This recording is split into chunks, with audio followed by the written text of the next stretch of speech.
Pak yang terhormat. Baik, kita mulai perkuliahan hari ini dengan membaca basmalah bersama-sama. Bismillahirrahmanirrahim.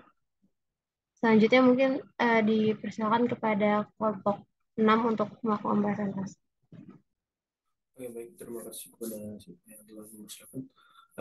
Yang saya hormati Alusada Fatul Arifah selaku dosen mata pengampu evaluasi pendidikan bahasa Arab, serta teman-teman saya yang saya cintai. Alhamdulillah, syukurillah, salatu wassalamu ala rasulillah wa ala alihi wa sahbihi wa man nasarahu wa wala. Amma ba'd. Yang pertama-tama, marilah kita panjatkan puja dan puji syukur kita kepada Allah Subhanahu wa Ta'ala yang telah memberikan kita nikmat, nikmat iman, nikmat Islam, dan nikmat kesehatan sampai kita bisa berkumpul pada Zoom Cloud meeting pada pagi hari ini. Dan tak lupa, mari kita sholat serta salam. Mari kita junjung kepada Nabi kita, Nabi Muhammad Shallallahu Alaihi Wasallam, yang telah membawa kita dari zaman jahiliyah sampai zaman modern ini. Oke, di sini kita akan kita dari kelompok 6 akan membahas tentang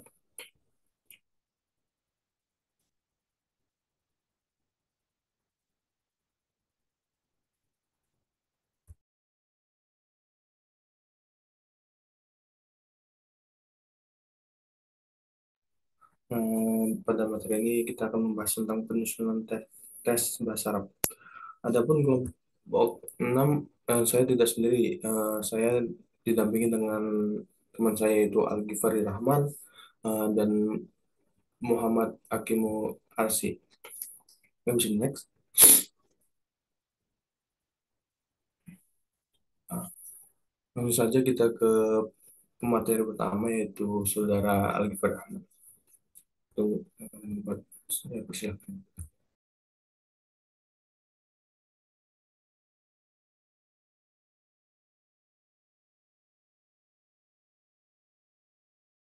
Oke, maaf, untuk materi pertama yaitu ke Saudara Akimu Arsi terlebih dahulu. Ya, persilakan. Bismillahirrahmanirrahim. Alhamdulillah. Wassalatu wassalamu ala rasulillah wa ala alihi wa sahbihi wa man tabi'ahum bi ihsanin ila yaumil qiyamah. Amma ba'd. Uh, izinkan terima kasih kepada Saudara Randi yang telah mempersilahkan saya untuk mempresentasi dan memberikan saya waktu. Kemudian langsung saya akan masuk pada materi, yaitu tentang penyusunan tes. Penyusunan tes yang efektif memerlukan perencanaan agar sesuai dengan tujuan yang ingin dicapai, dengan memperhatikan berbagai persyaratan dan prosedur. Secara umum, penyusunan tes melibatkan dua tahap utama, yaitu pertama, perencanaan tes, dan yang kedua adalah pembuatan materi tes.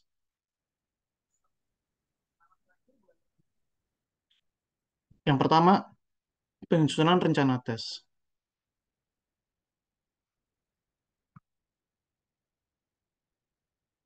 Tahap pertama dalam penyusunan rencana tes adalah mengidentifikasi aspek-aspek penting tentang lembaga pendidikan, di mana tes yang akan disusun akan digunakan dalam bentuk satu, pertama informasi kelembagaan, dan yang kedua adalah yang pertama informasi kelembagaan sebagai dasar dan acuan utama dalam penyusunan rencana tes. Dan yang kedua adalah garis besar tes sebagai dasar penyusunan tes yang sesuai dengan kondisi dan kebutuhan kelembagaan dan rincian garis besar tes. Yang pertama, informasi kelembagaan. Agar tes dikembangkan sesuai dengan sasaran, penyusunan rencana tes perlu diawali dengan informasi tentang lembaga pendidikan tempat tes akan diselenggarakan, mata pelajaran atau mata kuliah yang tesnya akan disusun, serta ciri-ciri serta jumlah peserta yang akan ikut serta pada tes tersebut. Secara lebih rinci, informasi kelembagaan itu meliputi hal-hal berikut. Yang pertama adalah lembaga di mana tes yang direncanakan itu akan digunakan. Perlu diidentifikasikan secara lengkap dan jelas. Informasi yang digunakan meliputi identitas lembaga pendidikan sebagaimana dikenal secara umum, bagian dari lembaga berupa jurusan atau program studi, dan tingkat atau kelas peserta.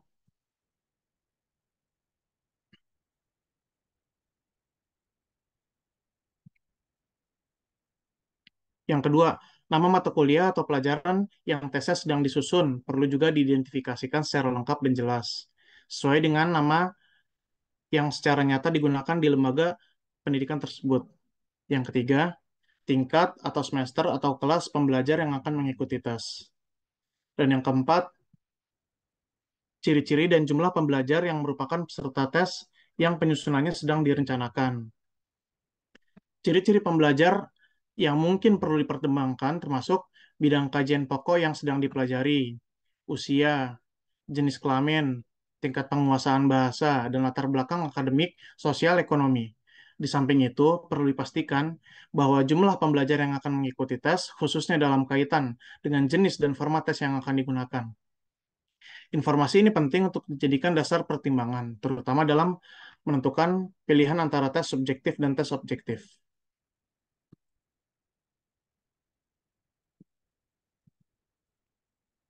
Yang kedua adalah garis besar tes. Garis besar tes yaitu mengenai informasi kelembagaan tentang tempat di mana tes yang direncanakan itu akan diselenggarakan.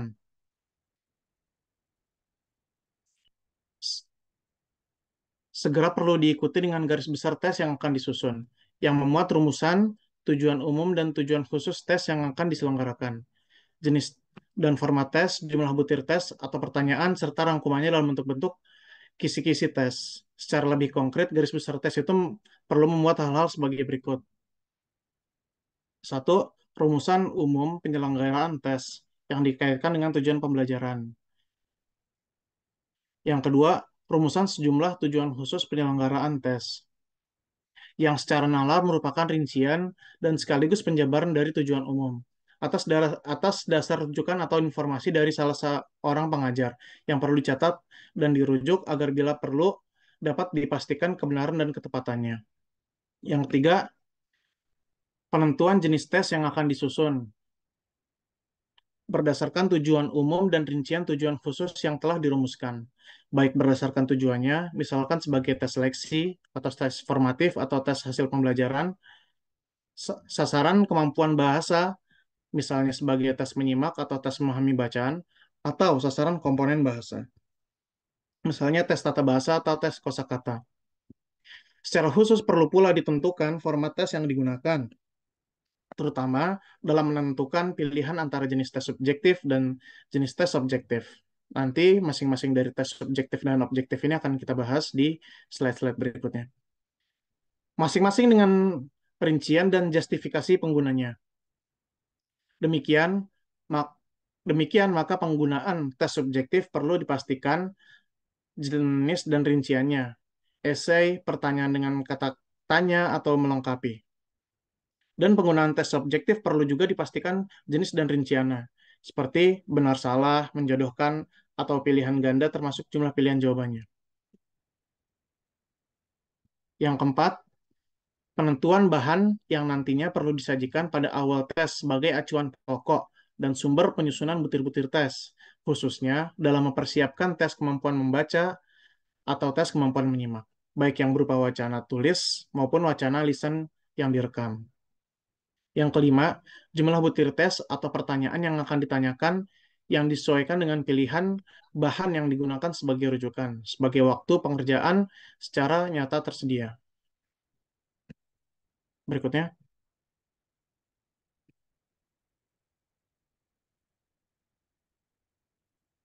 Nah, untuk sebagai contoh, inilah rincian penyusunan rencana tes.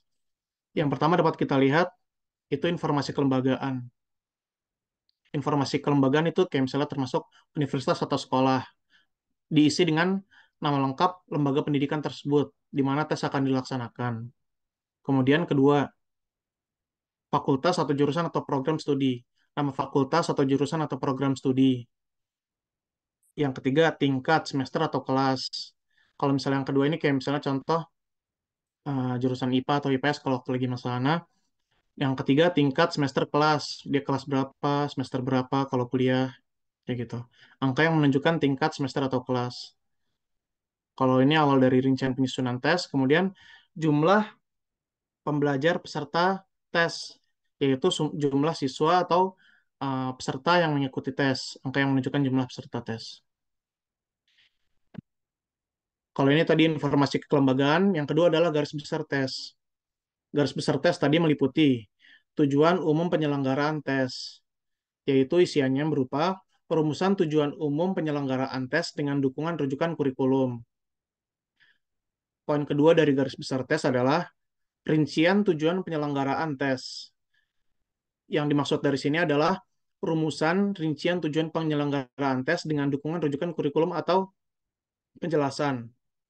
Yang ketiga, jenis tes dan tes format secara rinci. Nama jenis tes dan format tes yang akan digunakan secara rinci dengan penjelasan justifikasi dan justifikasi. Poin 4 dari garis besar tes yaitu judul rujukan bahan tes, yang dimana di situ harus ada nama sumber untuk bahan membuat tes. Yang kelima, jumlah butir tes, yang berupa angka yang menunjukkan jumlah butir tes atau pertanyaan yang akan dimasukkan ke dalam tes itu atau akan diajukan. Sekian dari Ana, saya kembalikan pada moderator. Oke, baik. Terima kasih atas presentasinya, Kak Hakim. Langsung saja kita ke pemateri yang kedua, yaitu Saudara Ali Gifari Rahman.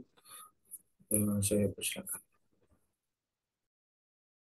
Oke, baik. Terima kasih tadi atas kesempatannya.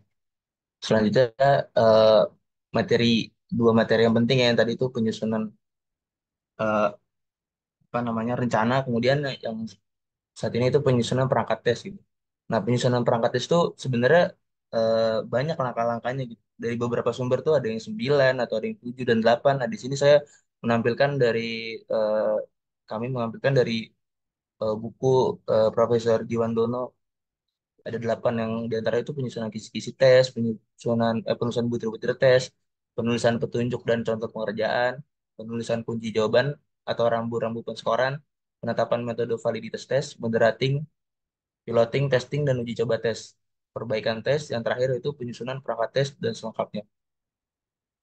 Yang pertama itu penyusunan kisi-kisi tes, ya. Nah, penyusunan kisi-kisi tes ini eh, di mana itu isinya itu memuat rumusan tujuan umum, kemudian ada rincian tujuan khusus yang disusun secara bertingkat gitu. Tingkatannya itu yang dari paling sederhana sampai yang paling sulit. Nah, disertai dengan jumlah atau persentase butir tes atau pertanyaan untuk masing-masing daripada soal gitu. Nah, yang kedua itu perumusan petunjuk pengerjaan tes. Nah, dalam perumusan petunjuk pengerjaan tes ini gitu ditunjukkan untuk membantu peserta itu menghindari kesalahan yang tidak perlu gitu. Nah, biasanya kesalahan tidak perlu itu disebabkan karena apa namanya karena eh, prosedurnya itu atau tata caranya itu tidak diberikan di awal gitu. Bukan bukan salah karena tidak memahami apa pertanyaan gitu, namun kesalahan karena alasan teknis ya, karena prosedurnya kurang jelas gitu.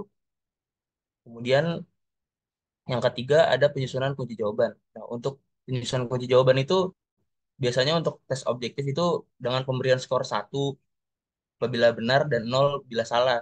Dan untuk tes subjektif itu dengan rentang skor misalnya 2, 1 atau 0 atau 4, 3, 2, 2, 1 dan lain-lain itu tergantung pada ketetapan dan kelengkapan jawaban dari peserta dan sesuai dengan tuntutan gitu atau dari rincian yang ada pada penskoran. Kemudian yang keempat itu ada penetapan metode validitas tes. Nah, di mana ini melakukan kajian terhadap validitas dan reliabilitas dan menunjukkan kepada rumus perhitungan yang sesuai dengan jenis dan format tes yang digunakan gitu. Jadi, di mana sebuah soal tes ini apa namanya bersifat reliabilitas gitu, dapat dipakai gitu untuk kedepannya. Kemudian ada yang kelima yaitu pengumpulan umpan balik. Hal ini itu sangat penting sebenarnya karena apa namanya mengumpulkan masukan itu untuk meningkatkan konsep konsep tes yang melibatkan beberapa langkah gitu, termasuk meminta pendapat dari ahli dan rekan sejawat serta melakukan uji coba gitu. Nah, uji coba ini biasanya berupa uji coba kecil secara informal atau yang biasa kita sebut itu pretest ya. Nah, uji coba dengan apa namanya prioritas ini biasanya dilakukan dengan peserta yang mirip dengan si peserta target ini. Jadi tujuannya itu mengidentifikasi kelemahan dan kesalahan dalam tes yang perlu diperbaiki sebelum diselenggarakan secara resmi. Kemudian yang keenam itu ada revisi terhadap konsep tes berdasarkan umpan balik. Nah, jadi di mana apa namanya umpan balik yang tadi dijelaskan itu dengan banyaknya hal yang direvisi sehingga menjadikan apa si penyusunan tes ini menjadi lebih baik gitu untuk menghasilkan tes yang sesuai dengan yang direncanakan. Kemudian ada kita penyusunan seluruh perangkat tes yang lengkap yang terdiri dari tes dengan butir-butir tes yang dilengkapi dengan petunjuk pengerjaan dan contoh yang diperlukan dan disediakan dalam jumlah yang mencukupi untuk seluruh peserta tes. Kemudian ada lembar jawaban jika diperlukan dalam jumlah yang cukup. Kemudian ada kunci jawaban atau rambu-rambu peskoran untuk digunakan oleh pengajar. Boleh di next.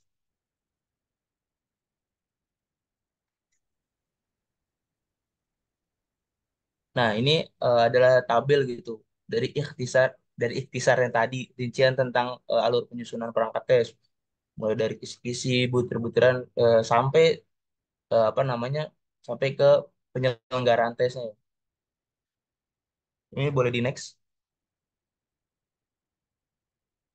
Nah, kemudian ada karakter karakteristik tes bahasa Arab yang baik gitu. Nah, ada karakter tes bahasa Arab yang baik itu ada empat gitu. Pertama valid, kemudian reliable, kemudian objektif, yang keempat itu praktis. Nah, valid gitu. Nah, tes bahasa itu biasanya dikatakan valid itu biasanya dia memiliki validitas. Nah, validitas itu sering diartikan dengan tepat, kemudian benar, sahih dan absa gitu. Nah, hubungannya atau kaitannya validitas ini dengan sebuah tes gitu sebagai fungsi alat pengukur itu dikatakan apabila dapat mengukur satu tes ukur itu dengan tepat gitu. Nah, contoh itu ketika kita mengukur partisipasi siswa dalam belajar mengajar itu bukan diukur melalui hanya hasil dari ulangannya aja gitu, tapi dilihat dari kehadiran, kemudian apa namanya keaktifan, ya kan? Nah, jadi validitas ini itu bergantung pada si penyelenggara atau misalnya si guru gitu. Karena gurunya ini yang memberikan skor gitu. Kemudian ada reliable. Nah, reliable itu salah satu dari eh, karakter tes eh, kenapa tes bahasa Arab itu menjadi baik. Nah, reliable ini sering kita terjemahkan sebagai kemantapan atau konsistensi gitu. Nah, nah reliability ini kaitannya dengan sebuah tes pengukuran itu, yaitu dilakukannya menggunakan tes secara berulang kali terhadap subjek yang sama. Jadi eh, sebenarnya reliable itu apabila kita melakukan ujian atau tes ke beberapa peserta itu memiliki hasil yang sama gitu atau konsisten, tidak apa namanya, tidak mengalami perubahan yang cukup signifikan. Nah, di dalam reliable ini sebenarnya ada pertanyaan gitu. Seberapa jauhkah pengukuran yang dilakukan secara berulang kali terhadap objek atau kelompok subjek yang sama memberikan hasil yang relatif tidak mengalami perubahan gitu. Jadi memiliki hasil yang tetap sehingga eh, karakter dari tes hasil belajar yang baik itu memiliki apa namanya nilai reliable. Kemudian ada objektif. Nah, objektif itu sering kita dengar kan. Sifat ini dikatakan objektif itu apabila eh, penyusunan itu disusun dan dilandaskan apa adanya gitu. Nah, apa adanya itu yang diartikan ini adalah dalam sebuah materi misalnya. Materi apa adanya itu misalnya diambil dari sumber atau bahan pelajaran yang telah diberikan atau sesuai dengan tujuan pembelajaran atau indikator hasil belajar yang telah ditentukan di dalam kurikulum atau eh, apa namanya RPS ya biasanya kalau untuk mahasiswa. Maka istilah objektif ini itu mengandung apa pengertian kayak pengerjaan koreksi, pemberian skor dan penentuan nilai nilai terhindar dari unsur subjektivitas yang melekat pada. Nah, jadi biasanya objektivitas ini biasanya itu apa namanya dikaitkan dengan unsur subjektivitas yang melekat pada si penyusun tes gitu. Kenapa bisa terjadi biasanya gitu? Contohnya pada seorang guru, ketika guru memberikan penilaian gitu, ada satu kondisi yang disebut dengan apa namanya rasa mungkin bosan atau mood gitu ya. Nah, contohnya itu misalnya si murid A itu menjawab soal dengan apa lengkap dan baik. Kemudian si guru itu memberikan nilai yang dengan persekoran 4. Nah, dengan hal yang sama murid si B itu menjawab jawaban dengan baik dan lengkap, namun si guru memberikan skor 3. Nah, hal ini eh, berarti eh, kita bisa meminimalisir gitu eh, kemungkinan-kemungkinan dari subjektivitas yang dan kemudian ada yang namanya rasa malu, kemudian kasihan terhadap murid. Nah, ini harus disingkirkan gitu agar gitu hasil hasil dari tes itu menghasilkan nilai yang objektif. Kemudian ada yang keempat yaitu praktis. Nah, ini karakter terakhir gitu dalam hasil tes belajar bahasa Arab yang baik, yaitu kalau praktis itu mengandung pengertian yang pertama bersifat sederhana di mana yang artinya itu tidak memerlukan peralatan yang banyak atau peralatan yang sulit pengadaannya gitu. Kemudian yang kedua yaitu lengkap dalam arti bahwa hal tersebut itu dilengkapi dengan petunjuk mengenai cara pengerjaannya, terus kemudian ada kunci jawaban dan pedoman dari scoring hasil dari si tes tersebut gitu, serta penentuan nilai yang bersifat ekonomis, mengandung pengertian bahwa tes hasil belajar tersebut tidak memakan tenaga biaya dan waktu yang banyak. Ya, boleh di next. Eh, Baik, saya kembalikan kepada moderator.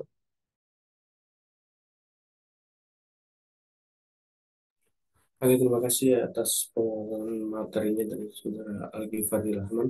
Oke, langsung saja saya akan membacakan eh, materi selanjutnya yaitu tentang jenis-jenis tes bahasa Arab berdasarkan bentuk dan mengetahui teknik penyusunannya. Bisa di next.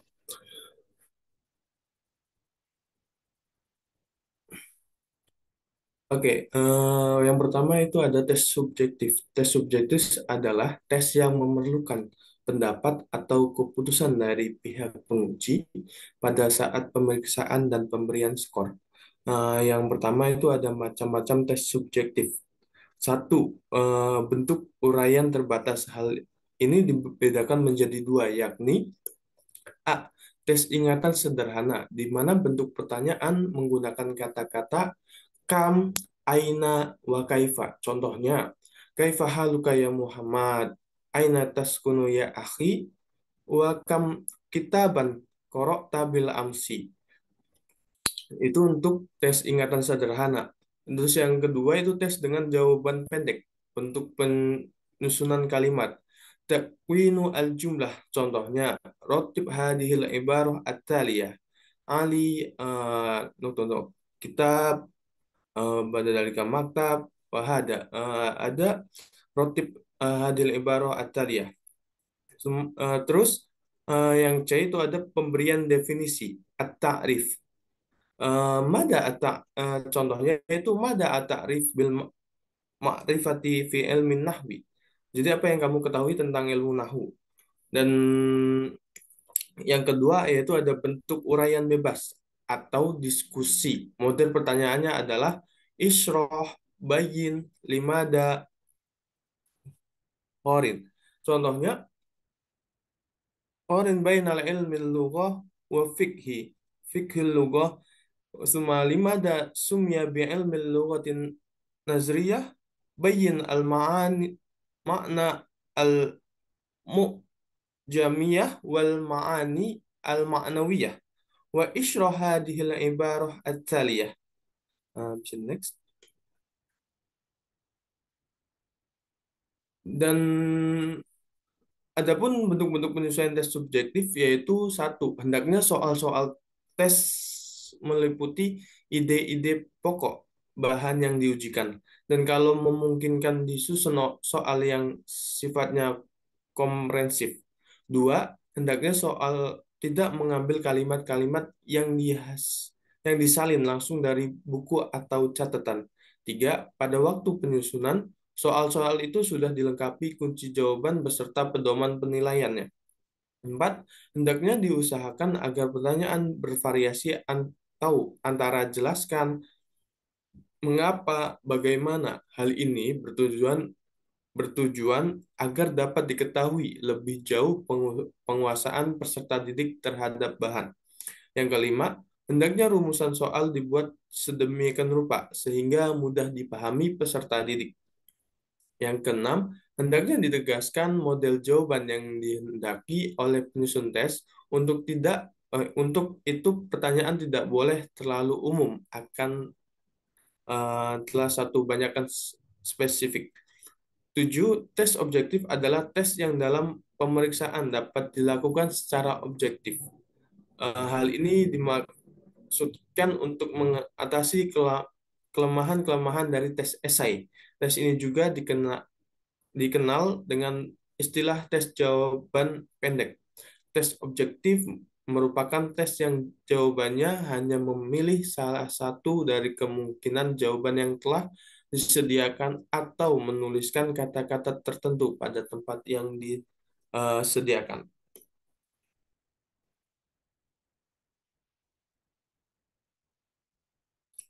Oke,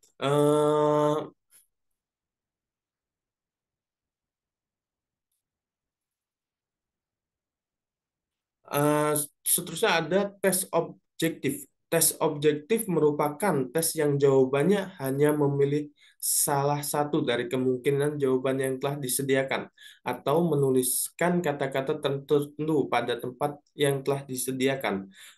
Contoh macam-macam tes objektif yaitu satu, tes benar salah, soal am khoto. Soal-soal berupa aneka pertanyaan statement tersebut ada yang benar dan ada yang salah. Contohnya, Soheh am khoto. Al Al-Qurrasatu Khalid jadi datun. Nah, kali.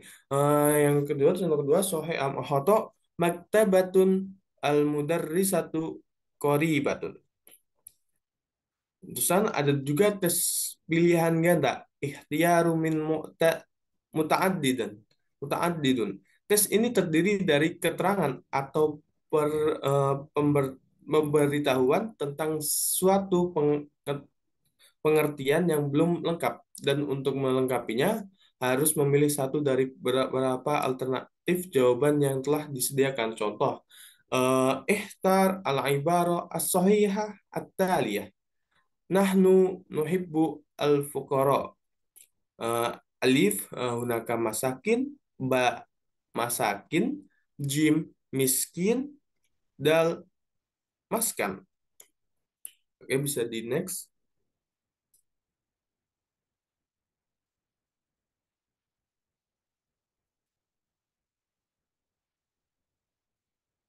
Dan yang ketiga yaitu ada tes menjodohkan.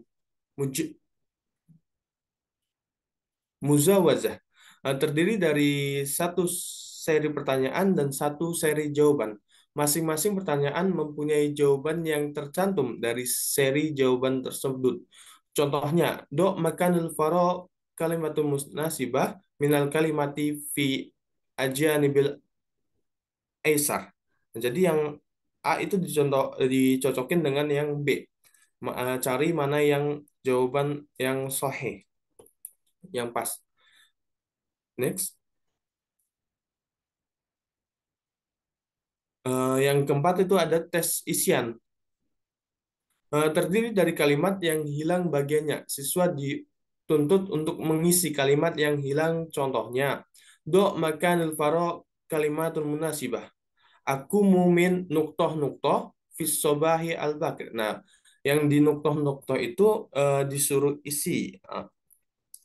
Dan B, adapun petunjuk penyusunan salah satu tes objektif, tes benar atau salah. Satu, tulisan huruf B benar atau salah, sahih am khoto, pada permulaan masing-masing item dengan maksud untuk mempermudah mengerjakan dan memberikan penilaian. Dua, usahakan agar jumlah butir soal yang harus dijawab sahih sama dengan butir soal yang harus dijawab khoto.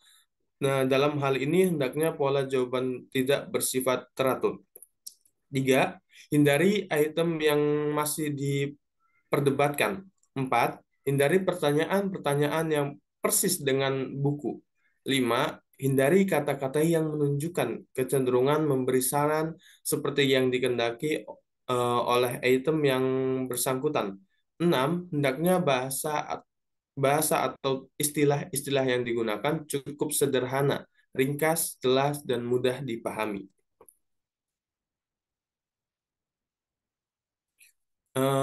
Adapun kaidah-kaidah penulisan teks bahasa Arab akan dibacakan oleh saudara Akimul Arsy.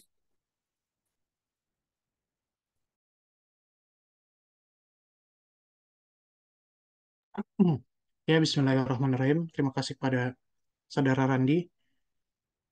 Mohon maaf, ini sepertinya slide-nya kebalik, jadi mungkin ke slide berikutnya dulu. Nah, di sini ada kaidah-kaidah penulisan tes bahasa Arab dalam bentuk pilihan ganda. Jadi, sebagaimana yang disebutkan, salah satu tes objektif tadi adalah penulisan bentuknya adalah pilihan ganda dalam tes bahasa Arab.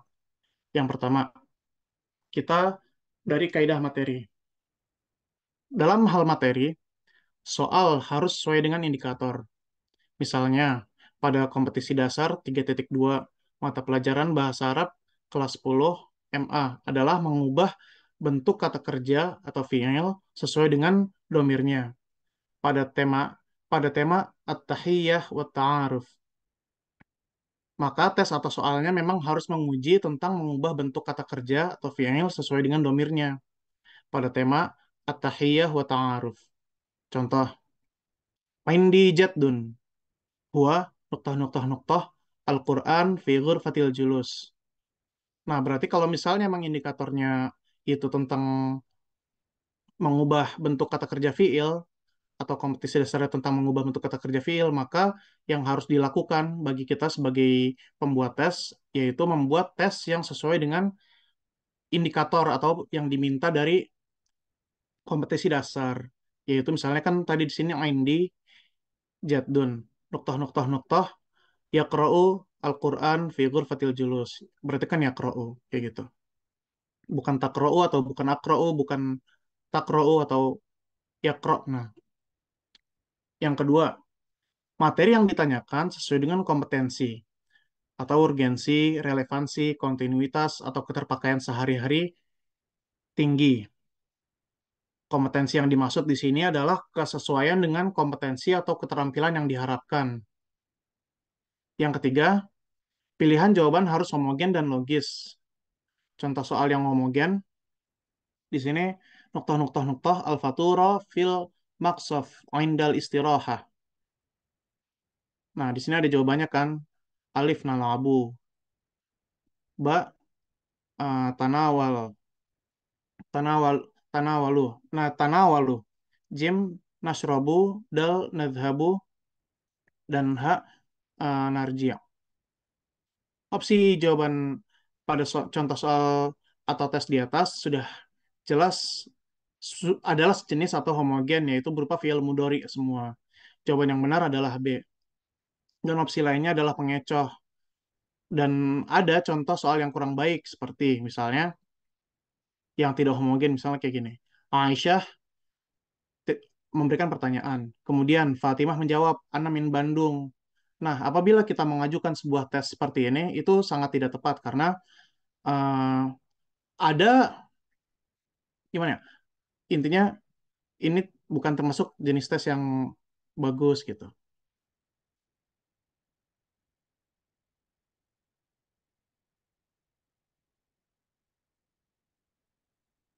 Berikutnya, Maaf, berikutnya dulu. Bukan yang maaf, maaf, maaf.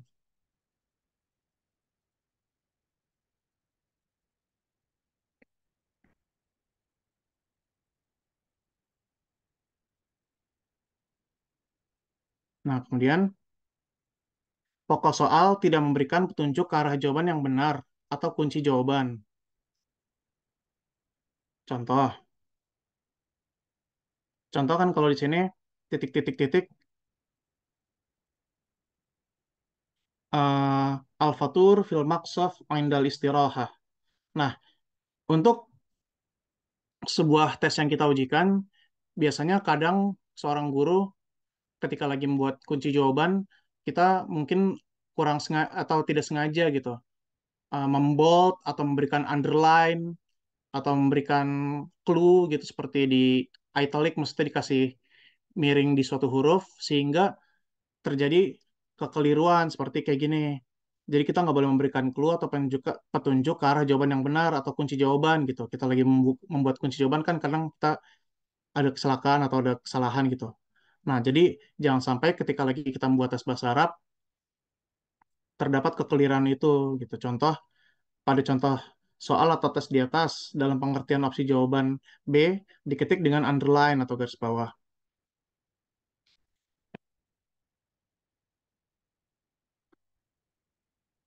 Sehingga para testi yang jeli bisa mendeteksi bahwa jawaban B adalah jawaban yang benar.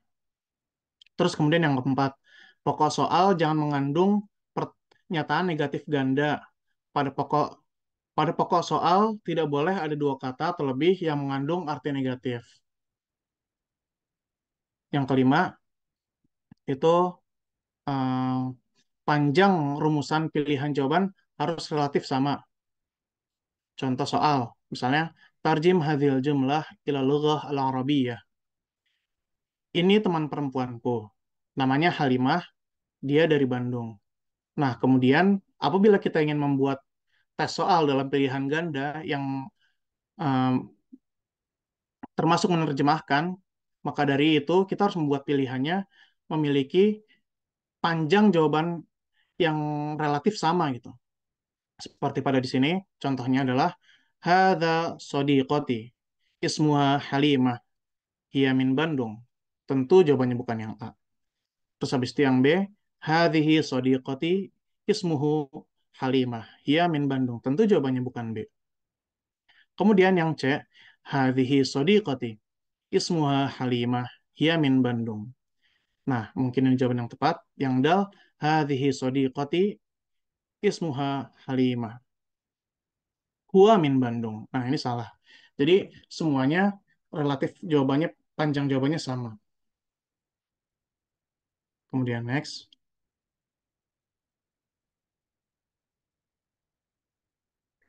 Nah, untuk yang berikutnya yaitu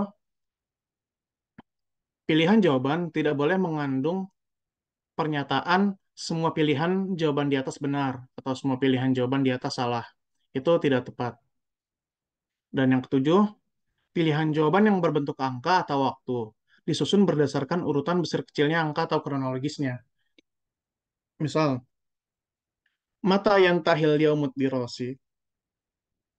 Nah, kita buat dari pilihan dari kita buat jawaban dari pilih kita buat jawaban atau pilihan dari jawaban di atas yaitu kata karena yang ditanya mata berarti kan ditanyakan waktu kapan. Nah, untuk itu kita harus membuat urutan besar kecilnya angka atau sesuai dengan urutan kronologisnya dari mulai yang terkecil dari yang terbesar. Kalau di sini berarti kan yantahi as-sa'ah al-wahidah zuhran atau yang B yantahi as-sa'ah ats-tsaniyah zuhran. Yang C yantahi as-sa'ah ats-tsalitsah masaan. Yang dal yantahi as-sa'ah ar-rabi'ah masaan. Yantahi as-sa'ah al-khamisah masaan. Terus kemudian yang kedelapan, gambar, grafik, tabel, diagram dan sejenisnya pada soal harus jelas, terbaca dan dapat dimengerti oleh peserta didik. Kadang sebagai guru kita sendiri kadang sebagai murid ketika lagi kita masih bersekolah suka mendapati kan apabila eh, jawaban atau pertanyaan daripada at- pertanyaan yang mengandung gambar, kadang kita kurang mengerti apa maksudnya, sehingga ketika lagi ujian, ada beberapa siswa yang harus bertanya kepada guru, kayak gitu. Ustazah, Hafwan, maksudnya apa nih, gambar apa? Kadang guru pun harus menjelaskan itu gambar apa, kayak gitu. Dan yang sembilan, butir soal sebaiknya tidak tergantung pada jawaban butir soal sebelumnya. Nah, di sini akan ditampilkan contoh soal yang kurang baik. Misalnya nomor 33. Minal qiraah as-su'al 32, ma launul maktab, kayak gitu. Yang pertama, akhdar, yang kedua, eh, bani, yang ketiga, ahmar, yang keempat, azraq. Bisa di next.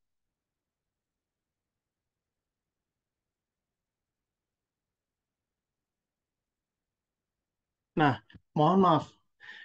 Sepertinya tadi slide-nya yang kebalik itu kembali yang ke tadi.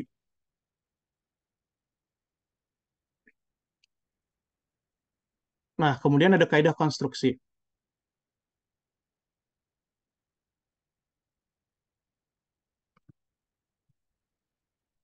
Sebentar dulu.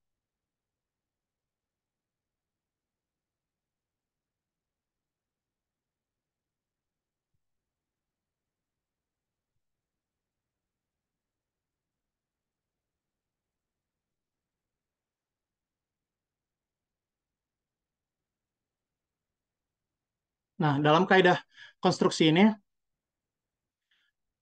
pokok soal harus dirumuskan dengan jelas. Maksudnya konstruksi soal gitu.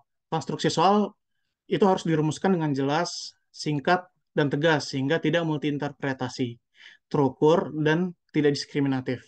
Setiap butir soal hanya mengandung satu persoalan atau gagasan. Contoh soal yang kurang baik, misalnya. Ma ra'yukun an aksami harfil jar. Nah, ini contoh soal yang kurang baik. Bagaimana pendapat kalian tentang eh, macam-macam harful jar? Tapi di sini dia menanyakan berbagai macam gagasan gitu. Sedangkan yang ditanya adalah pilihan ganda dan itu merupakan soal yang kurang baik. Dan yang kedua, rumusan pokok soal dan pilihan jawaban adalah pernyataan yang diperlukan saja. Kalimat dan pernyataan yang tidak ada kaitannya dengan pokok soal harus dihilangkan dari rumusan soal ini. Kecuali kalimat atau pernyataan tersebut adalah sebagai stimulus seperti pada perumusan tes high order thinking skills atau HOTS. Jadi kan biasa kan ada soal kiroah gitu dalam bahasa Indonesia ataupun bahasa Arab yang kita memerlukan analisa. Dan dari soal tersebut itu eh, kita dilazimkan untuk membaca gitu dari soal tersebut dan akan ditanya al-madmun ar-ra'isi min nas min nas sabiq huwa eh, kesimpulan gitu atau gagasan utama dari bacaan di atas adalah, nah di sini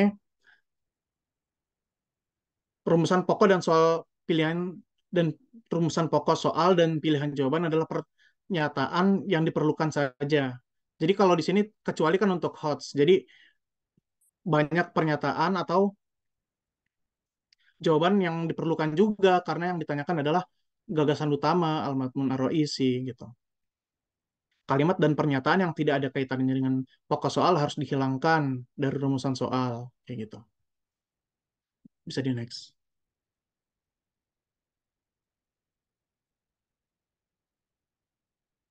Nah, kemudian dalam kaidah bahasa, kaidah-kaidah penulisan tes bahasa Arab dalam bentuk pilihan ganda, terdapat kaidah bahasanya atau panduannya. Yaitu pertama, setiap butir soal harus menggunakan bahasa yang sesuai dengan kaidah, bahasa yang baik. Dalam hal ini adalah kaidah bahasa Arab seperti qawaid nahwu atau sorf atau tarakib dan uslub atau gaya bahasa. Contoh soal yang kurang baik. Misalnya, Salman berkata, Ana tilmidun jadidun fi hadzal madrasah. Ya kan dari soalnya kan salah kan? Kayak gitu. Dari mulai segi tarokib, dari segi tarokib mungkin betul. Cuma dari segi nahwu mungkin kan ada kesalahan di sini. Ismi Salman, Ibnu Hasan, Masmuk. Nah, dari tarkib juga sini salah. Karena yang lebih baik pertama dia memberikan pengetahuan tentang dirinya atau memberitahu namanya gitu. Ismi Salman Ibnu Hasan. Ana tilmidun jadidun fi hadhil madrasah. Masmuk kayak gitu. Jadi kan lebih tepat kayak gitu, lebih enak. Terus habis itu Farhan menjawab noktoh noktoh noktoh kayak gitu. Nah, di sini mungkin sekilas betul. Maksudnya nggak ada masalah. Tapi dari segi penulisan soalnya itu terdapat masalah, yaitu masalah dalam hal kaidah nahwiyah dan dan tarokibnya gitu. Sehingga eh, pembaca atau murid yang dites atau testi akan merasa kok aneh gitu soalnya. Ya meskipun nggak ada pengaruh sama jawabannya, tapi dari penulisan awalnya udah membuat tadi peserta yang dites mungkin agak sedikit kurang nyaman kayak gitu. Yang kedua, menggunakan bahasa yang komunikatif. Bahasa yang komunikatif yaitu bahasa yang mudah dipahami dalam hal ini adalah pembaca soal. Jadi, ya itulah yang tadi kembali lagi kepada yang awal. Jangan sampai kita memberikan bahasa dalam tes yang tidak komunikatif. Salah satunya yang bahasa yang rancu gitu, tidak dipahami oleh pembaca soal. Yang ketiga, hendaklah menggunakan bahasa resmi, yakni bahasa resmi yang dimaksud adalah bahasa nasional yang semua orang mengerti dan tujuannya. Dalam hal ini adalah bahasa Arab resmi, bukan bahasa Arab amiyah, bahasa daerah. Contoh soal yang kurang baik, hal ya kulul aruz, ya kan? Jadi ini merupakan contoh yang kurang baik, gitu. Kemudian yang keempat, pilihan jawaban jangan mengulang kata atau frase yang bukan merupakan suatu kesatuan pengertian. Letakkan kata atau kalimat atau frase simhul jumlah pada pokok soal. Bisa di next.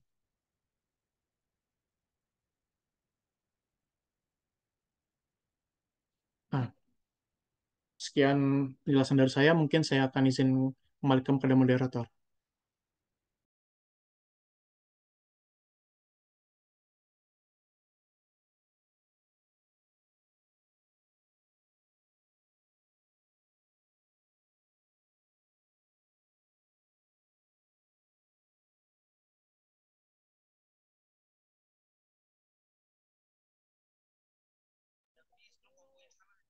Oke, terima kasih kepada saya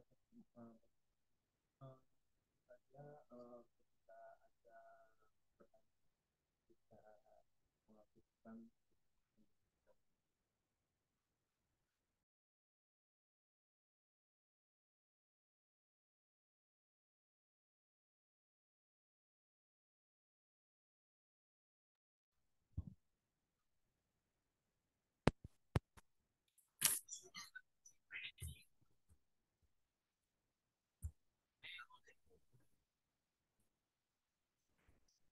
Tes, apakah sudah terdengar?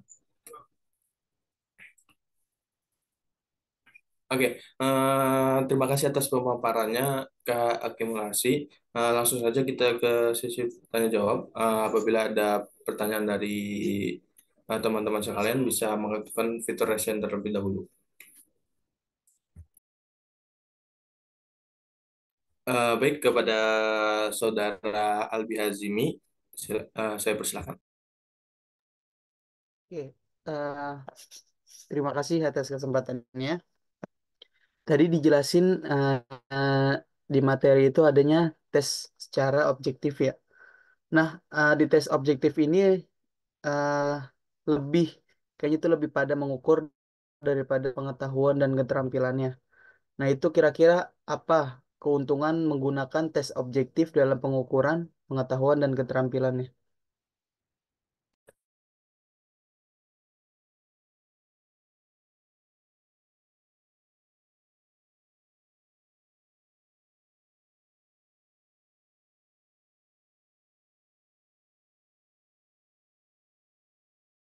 Oke, baik. Terima kasih atas pertanyaan, Saudara Albi Hazimi.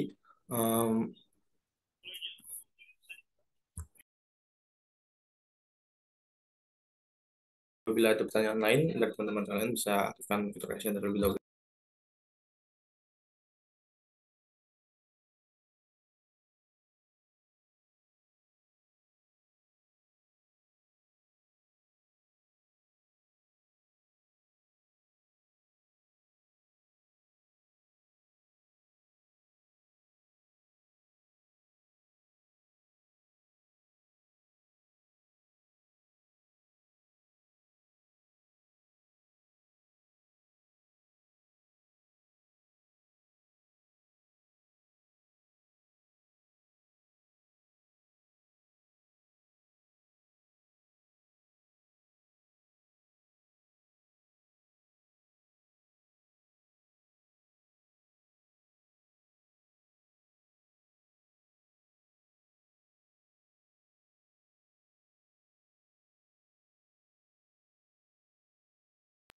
Baik, sekali lagi apabila ada pertanyaan silakan mengaktifkan fitur raise hand terlebih dahulu.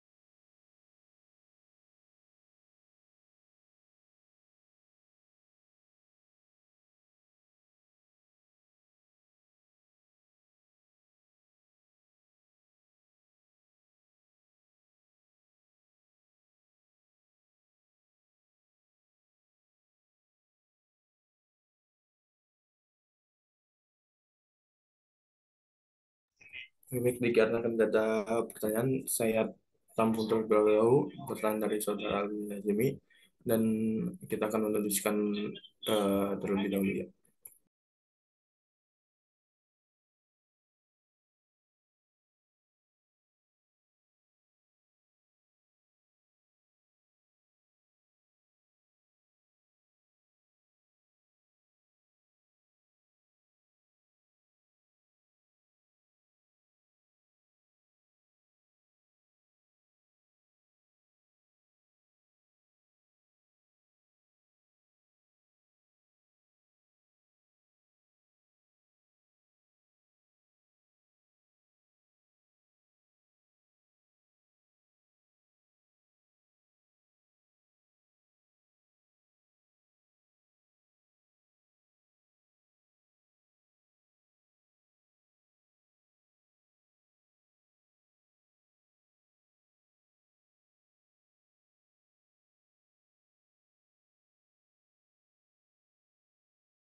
Bismillahirrahmanirrahim. Saya izin menjawab pertanyaan dari Saudara Albi Hazimi. Yaitu pertanyaannya, apa keuntungan penggunaan tes objektif dalam pengukuran pengetahuan dan keterampilan peserta didik? Mungkin yang pertama, dari kita lihat kan tes objektif itu adalah adalah ini ya, yang tes yang kita tuh jawabannya bisa memilih jawaban yang paling tepat gitu. Hanya milih salah satu dari kemungkinan jawaban yang telah disediakan kan, atau menuliskan kata-kata tertentu pada tempat yang telah disediakan gitu. Nah, hal tersebut itu selain kita dapat mengukur kemampuan dan pengetahuan peserta didik, itu dapat mengurangi atau melengkapi tes-tes subjektif, yang dimana tes-tes subjektif ini cenderung terdapat celah kesalahan gitu, terdapat celah kesalahan karena di tes subjektif ini kita memerlukan pendapat atau keputusan dari pihak penguji. Sebagai penguji kita yang memberikan tes, kita memberikan pendapat gitu terhadap uraian siswa atau esai dari siswa kayak gitu. Kalau konteksnya memang siswa.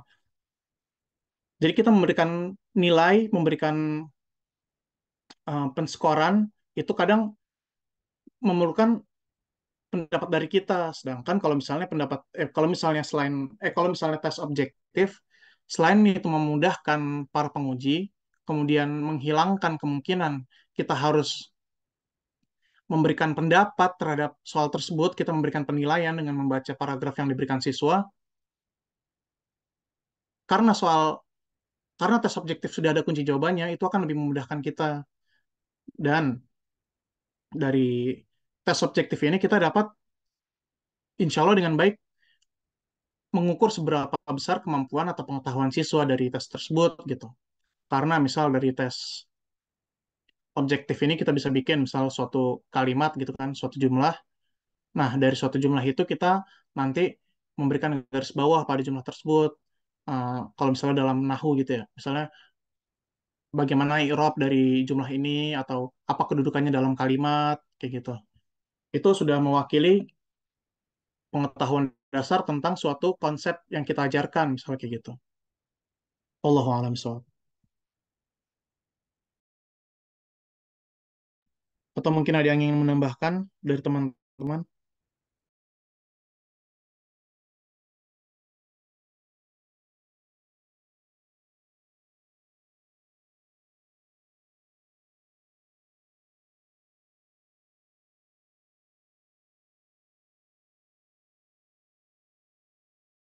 Ya sedikit menambahkan ya.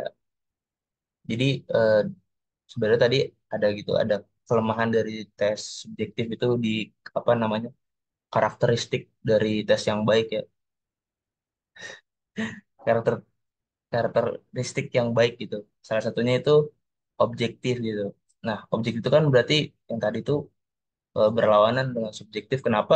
Karena di subjektif ini eh, terdapat kemungkinan-kemungkinan yang menjadikan eh, hasil atau penskorannya ini gitu dipengaruhi oleh si penyusun tes atau si pemberi skor gitu. Karena ya yang tadi gitu, karena apa, subjektif ini berarti mengacu kepada si pemberi skor. Mungkin yang dari tadi yang tadi saya jelasin gitu, moodnya nggak baik. Misalnya yang murid A menjawab dengan lengkap dan baik, namun diberi skor 4, dan si murid B ini memberi apa, jawaban yang baik dan lengkap juga, tapi si guru ini memiliki mood yang nggak baik gitu, terus diberi skor 3 gitu. Nah, itu kelemahan dari tes subjektif, sehingga kenapa tes objektif ini apa namanya, unggul gitu. Terus yang kedua yaitu dari prosesnya gitu. Nah, kalau proses penilaian dari tes objektif itu eh, pasti efisien gitu. Kenapa? Karena dia udah pasti langsung diberi skornya kan. Kalau tes objektif itu skornya cuma 1 dan 0 gitu. Berarti satu aja udah benar. Nah, biasanya tes objektif itu ini tuh biasanya digunakan pada tes pilihan ganda gitu. Kenapa lebih singkat? Karena ya udah tinggal cari aja yang mana yang benar, mana yang salah gitu. Sedangkan kalau tes subjektif itu memerlukan waktu karena penilaiannya itu manual. Biasanya itu digunakan mungkin pada tes esai gitu. Jadi perlu apa namanya? Perlu melihat jawaban dengan lengkap, sehingga apa namanya? Penilaiannya itu beragam. Biasanya dari 1 sampai 4 gitu, atau 4 sampai 3 gitu. Nah, kemudian dari segi umpan baliknya nih. Nah, kalau segi umpan baliknya pasti jelas kalau tes objektif itu apa namanya, memiliki umpan balik yang eh, cukup baik gitu. Kenapa? Karena ketika ada kesalahan atau melakukan sebuah revisi di dalam sebuah pengukuran itu bisa langsung direvisi. Nah, sedangkan kalau tes umpan balik itu, kalau tes yang subjektif itu, dia itu parameternya atau gambarannya itu biasanya itu dipengaruhi oleh si penyusun tes gitu. Tes segitu dari saya. Apa ada yang mendapatkan lagi? Acap?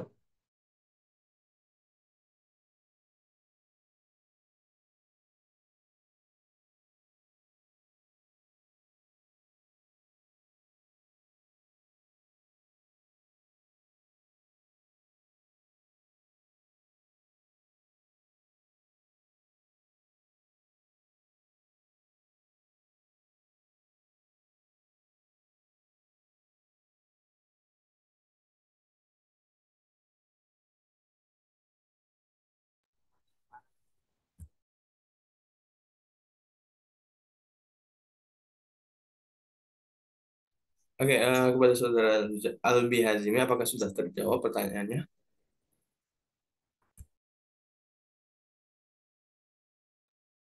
Insya Allah sudah. Akhir Andi, Oke, syukron. Alhamdulillahirobbilalamin.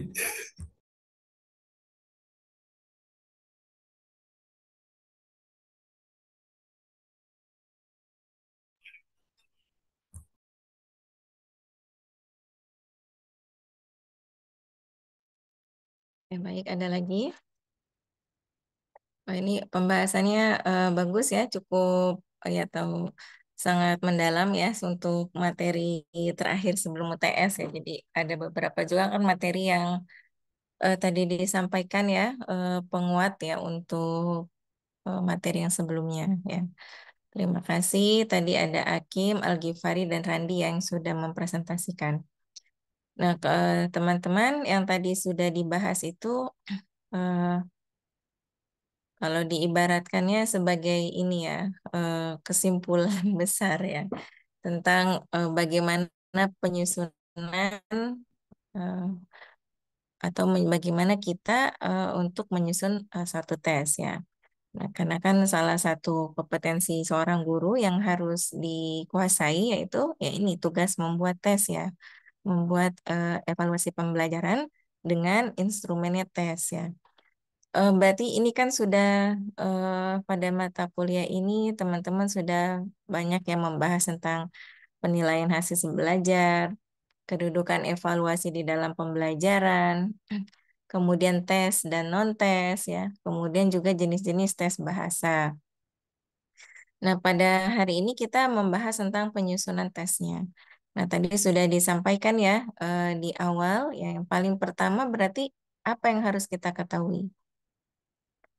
Ya, tentu adalah tentang informasi kelembagaannya ya. Jadi mau membuat tes untuk tingkat apa gitu. Ya, apakah di jenjang SMP, SMA, atau di perguruan tinggi atau mungkin di SD nanti ya kalau ada dapat tugas udah lulus ngajar di SD mungkin atau di MI, di MTS, Alia dan lain sebagainya ya. Jadi sudah harus paham itu jenjangnya di tingkat apa. Nah, kemudian juga pelajarannya ya, atau tujuan pembelajaran ya. Dan juga kenapa harus tahu tujuan pembelajaran gitu ya? Karena nanti akan mempengaruhi bentuk tes yang akan kita buat ya, atau kita susun ya. Nah, tadi itu kan ada misalnya tujuan umum, tujuan khusus. Nah, apa yang membedakan tuh antara tujuan umum dan tujuan khusus?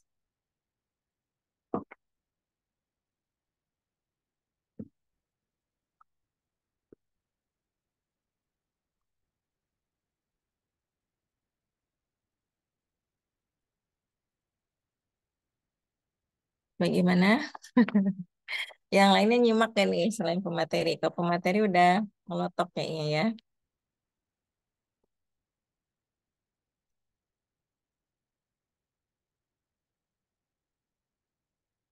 Nah, jika tujuan umum ya berarti kan tujuan yang lebih apa lebih luasnya gitu. Misalnya kan siswa memahami tema apa gitu ya. Misalnya tema fil madrasah. Nah, tujuan khususnya apa? Ya berarti misalnya mampu melafalkan misalnya atau mampu membuat kalimat sederhana dan lain sebagainya. Ya, jadi yang tujuan khusus ini ya dia lebih rincinya lagi dari tujuan umum tersebut. Kalau tujuan umum tersebut biasanya masuk kepada tema ya, kepada tema apa namanya tema pembelajaran. Nah, kemudian apalagi setelah itu ada jenis tesnya ya. Nah, tadi sempat didiskusikan ya antara tes apa tadi itu tes subjektif dan tes objektif ya. Dua-duanya tentu ada kekurangan dan juga ada kelebihannya. Nah, kalau kita sebagai eh, yang diuji gitu ya atau peserta didiknya, kira-kira lebih suka yang tes objektif atau tes subjektif?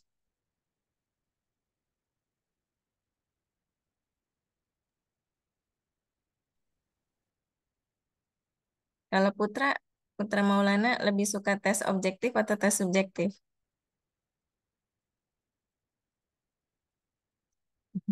Wait, gue Apa? diajak, gue lagi suka.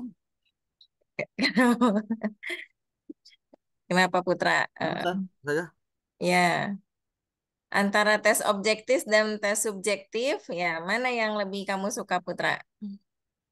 lebih itu ke objektif sih saya. Soalnya kan, Kenapa? Hmm. soalnya kan berdasarkan eh, ya objeknya tersebut tidak berdasarkan penilaian kita sendiri, gitu saya. Oh ya. Objektif kan. Oke, baik. Nah, yang perlu diperhatikan juga perbedaannya terletak pada cara memberikan skor ya sebenarnya ya. Jadi tes objektif itu jadi siapapun yang mengoreksi atau siapapun yang menilai itu skornya akan sama gitu ya. Jadi karena sudah jelas gitu hitam dan putihnya. Mana yang benar, mana yang salah gitu ya. Kayak misalnya pilihan ganda, siapapun yang mengoreksi ya soal pilihan ganda, misalnya dikoreksi oleh Rida, oleh Diana, itu pasti sama hasilnya atau skornya. Nah, berbeda dengan tes subjektif gitu ya. Kenapa ya? Karena tadi ada disampaikan oleh Randi pagi hari itu, misalnya tergantung mood yang mengoreksi gitu ya. Mungkin sama-sama tuh jawabannya panjang, tapi kalau yang ngoreksi moodnya lagi nggak enak, ya jangan-jangan jadi jelek. Nah, ini eh, sebenarnya bukan ya tidak terbatas pada mood pengoreksi saja, karena tapi memang akan dipengaruhi oleh sudut pandang dari pengoreksi gitu. Nah, untuk mengurangi subjektivitas pengoreksi, apa yang harus dilakukan? Nah, maka biasanya ada rubrik penilaian.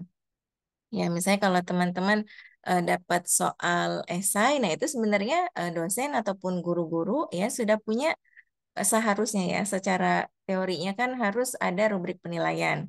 Misalnya kalau jawabannya sangat jelas ditambah dengan contoh-contoh, tulisannya bagus, misalnya itu skornya langsung 5.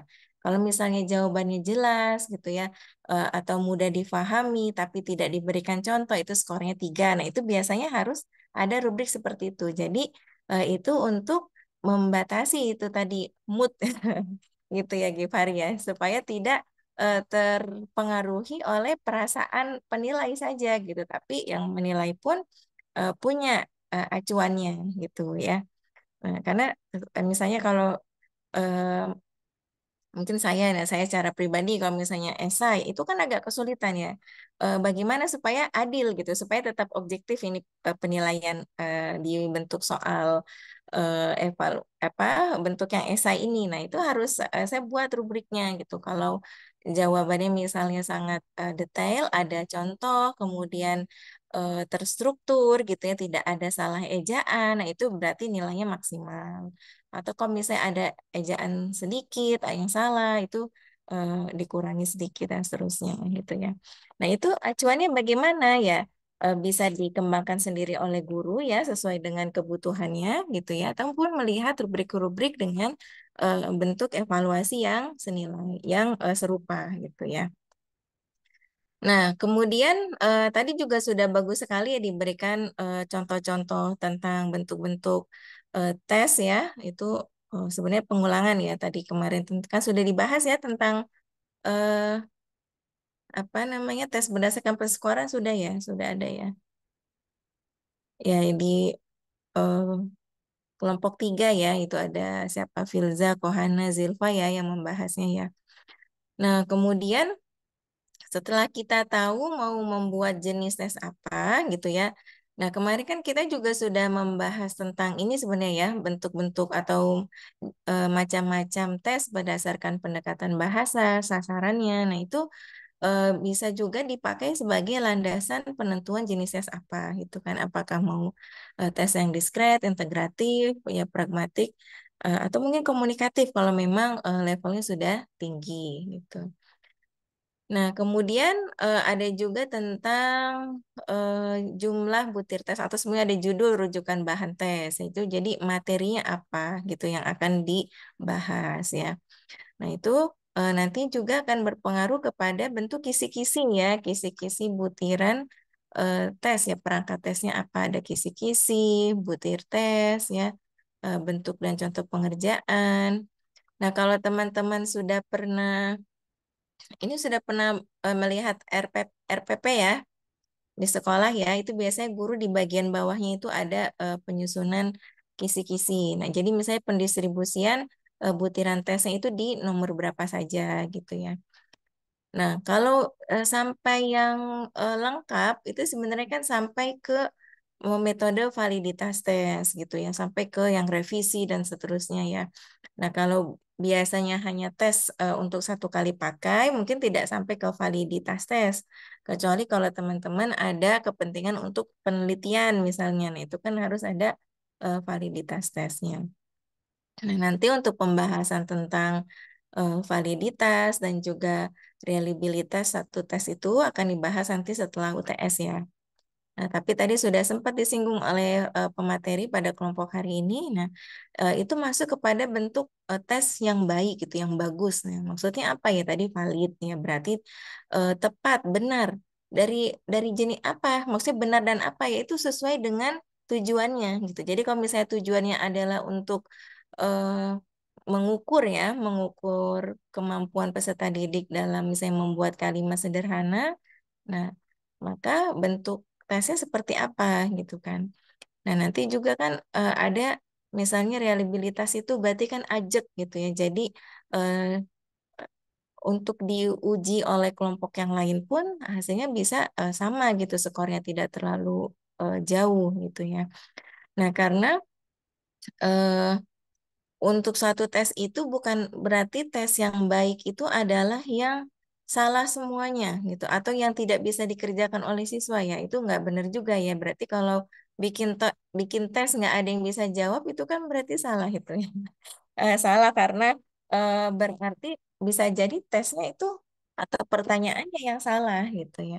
Nah kecuali kalau misalnya ada yang benar, ada yang salah, nah itu berarti normal gitu ya. Berarti tesnya itu bagus atau butiran tesnya itu eh, apa bisa memenuhi kriterianya. Gitu. Nah, kalau teman-teman baca bukunya Pak Sunardi Jiwandono itu, nah itu ada bagaimana misalnya menguji nanti setiap butir tes itu apakah dia valid atau tidak di dalam setiap butir tesnya gitu. Kemudian mana bentuk soal yang tingkat kesukarannya gitu ya, yang kesulitannya itu bisa diukur ya. Tapi itu tentu untuk nanti ya tujuan yang lebih jauh lagi misalnya untuk penelitian. Kalau untuk seorang guru biasa, kalau untuk yang pembelajaran tidak sampai sejauh itu gitu ya. Tapi bisa cukup dilihat dari rata-rata nilainya gitu kan. Apakah misalnya banyak yang di bawah KKMK gitu atau lebih banyak di atas KKM. Nah, jadi itu feedbacknya apa? Nah, feedbacknya bisa jadi oh ternyata media atau materi ya atau metode yang digunakan sudah sesuai gitu ya misalnya. Atau bisa jadi karena tesnya ini terlalu mudah misalnya atau terlalu sulit ya itu seperti itu. Bisa cukup untuk dilakukan feedback dari satu tes ya. Nah, itu tadi sudah ya. Jadi cara menyusun perangkat tes ya. Tadi setelah ada informasi lembaga dan bentuk-bentuk apa tujuan umum, tujuan khususnya. Dan untuk penyusunannya itu ya dimulai dari kisi-kisi, ada kemudian penulisan butir tes, nah, petunjuk dan contoh pengerjaan. Nah, tapi untuk contoh pengerjaan tes ini tentu tidak selalu harus ada gitu ya. Kalau mungkin kalau di untuk ulangan harian itu masih bisa diberikan contoh, tapi kalau untuk ujian akhir semester ataupun tengah semester biasanya tidak ada ya bentuk contoh pengerjaan tesnya. Nah, kemudian kita juga harus menyiapkan kunci jawaban ya dan juga ini tadi rambu-rambu penskoran ya, bisa apakah misalnya yang benar di apa skornya 1, yang salah 0 atau -1 itu kan bisa disesuaikan ya dengan tujuan tesnya itu sendiri. Ya, sampai nanti ada eh, metode validitasnya, pengumpulan umpan balik ya, revisi konsep tes dan seterusnya. Nah, secara eh, kalau misalnya sudah di lapangan atau di sekolah, ya itu biasanya ada beberapa sekolah atau lembaga ya yang tesnya apa butiran atau kisi-kisinya itu pun divalidasi gitu ya, apakah memang sudah sesuai atau tidak. Jadi tidak langsung ya, tidak langsung bikin soal semaunya gitu kan ya. Nah, tapi harus misalnya dinilai terlebih dahulu apakah misalnya sudah sesuai atau belum ya dari tadi dilihat tujuan, bentuknya dan sampai ke penskorannya. Nah, kemudian tadi dibahas kembali ya penguatan tentang macam-macam tes subjektif ya. Ya, di sini ada uraian sederhana ya, ada tes jawaban pendek ya kan. Tesnya sudah bagus. Kemudian ada tes objektif, ya tes benar salah, tes pilihan ganda, menjodohkan dan seterusnya ya. Nah, tinggal nanti teman-teman mudah-mudahan bisa memahami ya ini kemarin tuh ya ini bentuk tes dengan pendekatan apa gitu ya atau sasarannya apa ya. Oke, sampai sini ada yang mau bertanya silakan.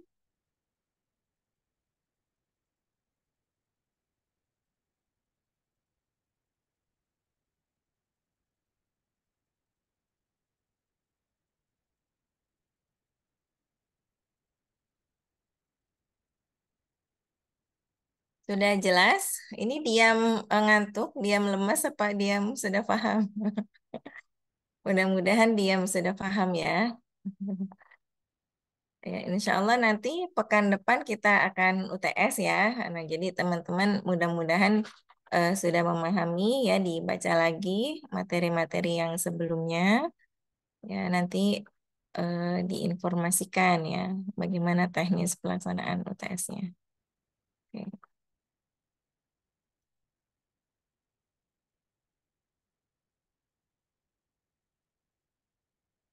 Tidak ada? Kalau tidak ada kita cukupkan Zoom-nya. Ya, Albi. Ya saja seperti Ya, tidak ada lagi. Hamdi gimana? Aman Ustazah. Aman. Sabrina? Aman saja insya Allah. Aman insya Allah ya. Baik. Nah, nanti setelah UTS, teman-teman akan dilanjutkan bersama Ustadz Ikhwan ya. Nanti beliau akan lebih teknis lagi gitu untuk membahas bentuk tesnya. Jadi ada tentang validitas, reliabilitas. Jadi tentang yang bagaimana mengukur eh, apa tadi keajegan ya atau kesesuaian satu tes yang teman-teman sudah buat. Kemudian nanti bagaimana tes berbasis permainan gitu ya yang mungkin sebenarnya sudah teman-teman udah jago semua ya sudah ada Wordwall misalnya Educandy, Kahoot, Quizzes ya. Nah nanti bisa diperhatikan. Nah karena ini akan sangat bermanfaat ya untuk nanti misalnya inspirasi teman-teman menyusun skripsi gitu misalnya ya. Jadi dari sekarang itu sudah punya gambaran gitu ya. Kan masih sedikit sebenarnya yang skripsi-skripsi yang tentang pengembangan media evaluasi gitu. Kalau media pembelajaran kan sudah banyak sekali. Nah, teman-teman bisa misalnya mengambil tentang em, apa pengembangan media evaluasi atau mungkin mengkritisi atau menganalisis satu instrumen penilaian dan lain sebagainya gitu ya. Nah, karena itu pembahasan materi yang sebelum UTS ini ya secara teoritis mudah-mudahan teman-teman sudah memahami dengan baik ya. Oke, kalau tidak ada kita cukupkan ya. Kita akhiri dengan bersama baca hamdalah alhamdulillahirabbil alamin. Terima kasih untuk semua kelompok pemateri yang sudah menyajikan materi dengan sangat baik. Saya mohon maaf ya kalau selama pertemuan ini banyak salah, banyak kekurangan mohon diikhlaskan. Sampai ketemu lagi besok UTS ya. Dan teman-teman jangan mikirnya, ini tesnya esai nanti tergantung moodnya Bu Fatwa nih nilainya saya. Gitu. Iya, jadi memang kadang-kadang tuh kalau habis ujian perlu teman-teman doa gitu. Mudah-mudahan ketika Bu Fatwa nilai saya moodnya lagi bagus. Tapi enggak itu kita tentu berusaha untuk menghindari itu karena kan apa tadi rubrik penilaian ya acuan penilaian ini sudah harus jelas ya. Ilaliko, wassalamualaikum warahmatullahi wabarakatuh. Waalaikumsalam Waalaikumsalam warahmatullahi warahmatullahi Assalamualaikum wabarakatuh. warahmatullahi wabarakatuh. Ya, terima kasih ya Ustazah.